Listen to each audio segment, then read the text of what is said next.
This is Surrogate court. We're gonna try to go in. I have no high hopes. I love this building. Rotunda. Palmera la Masia. This is like the most beautiful interior I've ever seen. I have to do the voiceover because I was not really supposed to record it when I was there. Just found out that it's open to the public on weekdays. You can walk into the lobby and see the beautiful marble rotunda without needing any special permission. You can also research historic photos, old property records, and family documents. Sometimes during Open House New York, you can tour the upper floors and courtroom interiors, which are usually off limits. But because there was nobody to tell me not to go anywhere, I walked on pretty much every floor. So I've been in this building a few times already and explored pretty much every floor.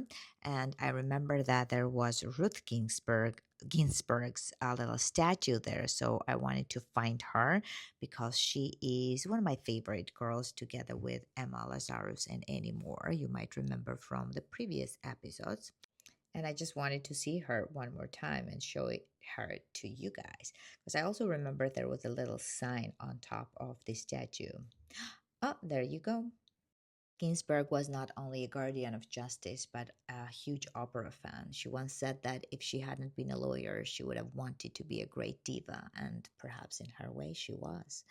Another well-known fact about her is that at the age of 80, her routine included push-ups, planks, squats, weight training, and cardio.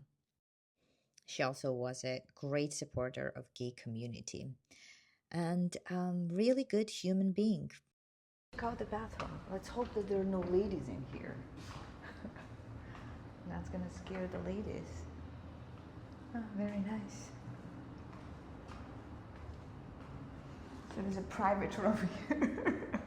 Well, you know, this is the size of some New York apartments.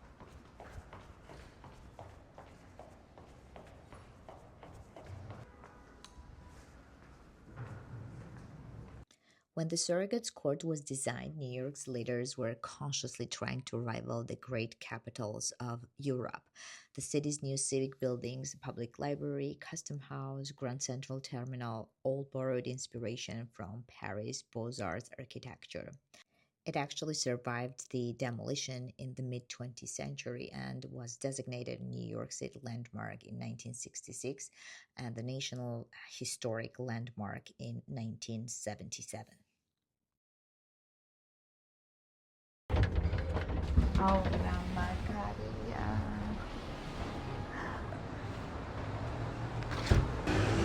So we had a very successful trip in Surrogate Court.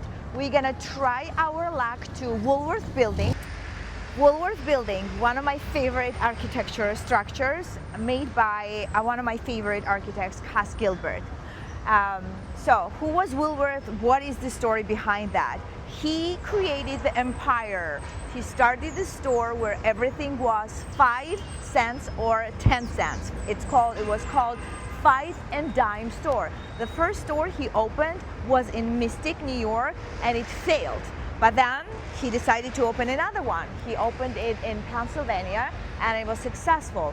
And that's how it began. So it started in 1890s and continued to 1990s. In 1990s, that was the end of Woolworth Empire. But while it was in its peak, so he built this amazing building. He paid $12.5 million in cash to build this building, and that was for the offices. He hired Cass Gilbert to be the architect. The hall inside is the most beautiful hall you can ever see. We're gonna try to go in there. So when I was researching this story about Woolworth, I discovered that his granddaughter actually married one of the Georgian marrying Divanis, Alexim Divani, who was immigrated from Georgia. Divanis were immigrated from Georgia. They were saying that they were princes but nobles, but they didn't have any money. So he married the granddaughter of Woolworth, and in 2 years they got divorced, and he got a lot of money out of that. So can we cross here? Let's just cross here. We're not supposed to, but we're gonna cross here. We're gonna try to get in there. Oof. So right now there are some architectural offices and condos, and it's not open for public as far as I know.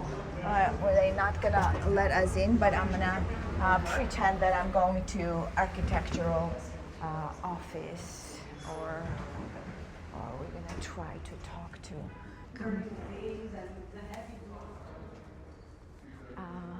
So there is a statue of Cass Gilbert also somewhere, and the Woolworth himself.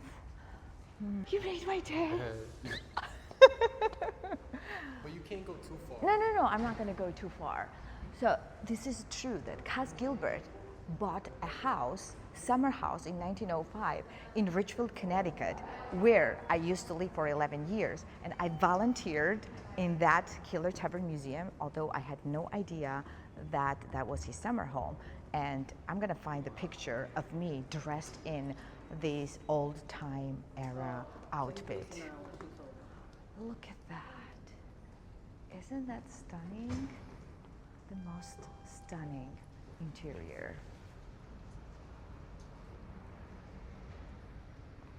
I want to see. Why? You're scared? Come on, I can see it. We're gonna check out the price. How much that's gonna cost us to live here? 0.850 million.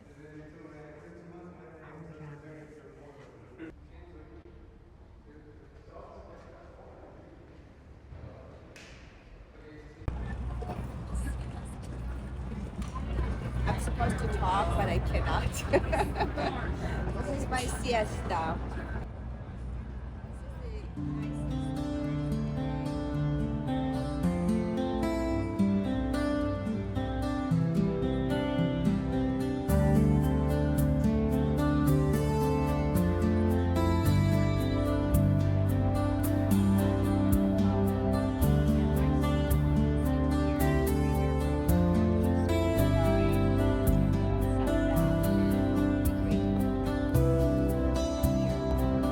I'm grateful that we live here, the greatest city in the world.